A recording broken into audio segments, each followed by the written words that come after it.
Today, I want to talk about one of the strangest, weirdest games I think I ever played. In fact, I think it's less of a game and more of an experience. At first glance, Happy Game seems like it might be a light-hearted adventure with bright colors and an innocent sounding title.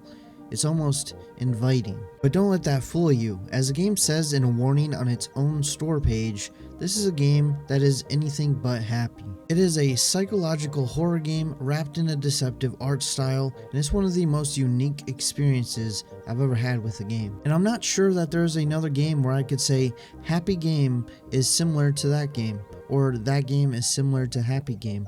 I'm not sure there's a game I know of, at least, that I could say that. Happy Game is a psychological horror puzzle game developed by Amanita Design, the same studio behind charming titles like Machinarium and Chuchel. Hopefully I didn't butcher all of those names because I feel like I did. Your goal is relatively simple. You have to help wake the boy up from these nightmares, but in order to do that, you'll have to solve puzzles, and sometimes to solve the puzzles, you'll have to make sacrifices. And by that I mean you'll have to make sure some other creatures get caught in the traps or get caught by the nightmarish creatures instead of the boy. The gameplay itself is fairly straightforward. You'll solve puzzles by interacting with the environment and navigating the surreal world the boy is trapped in. But what makes Happy Game so interesting isn't the gameplay, it's not the mechanics, it's the atmosphere and the art style. Every puzzle, every interaction feels like it's part of something larger and more unsettling. But you're not just solving puzzles, you're somehow solving them in the most disturbing and unsettling ways possible. But before we get any further into this video, I just want to stop and take a moment to say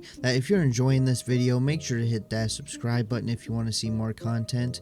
Hit the like button if you are enjoying this video, maybe even share it if you think it's interesting. And I don't normally do stuff in these videos like this where I put it in the middle of the video or something, but recently apparently it has been working in my last 4 videos, so thank you for all the support that you've been showing me, and let's get back into the video. The art style of Happy Game is one of its standout features. It's also deceptively colorful and almost cartoonish, but it's used to mask some truly grotesque and disturbing imagery. The contrast between the bright, cheerful visuals and the dark, nightmarish undertones and imagery of the game is what makes it so effective at keeping you playing throughout the entire thing.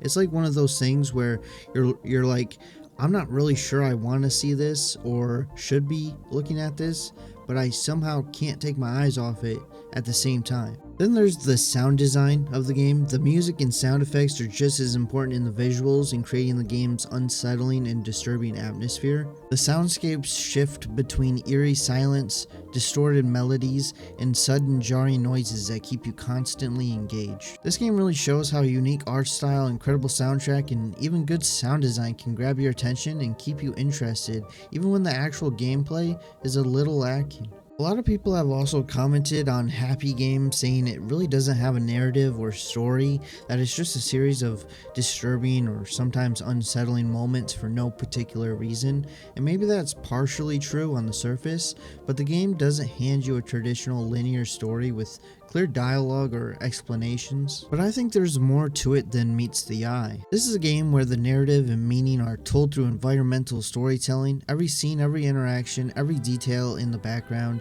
feels intentional. If you take the time to look closely to really soak in the details of the game, you'll start to see patterns and maybe even a deeper meaning under all this imagery.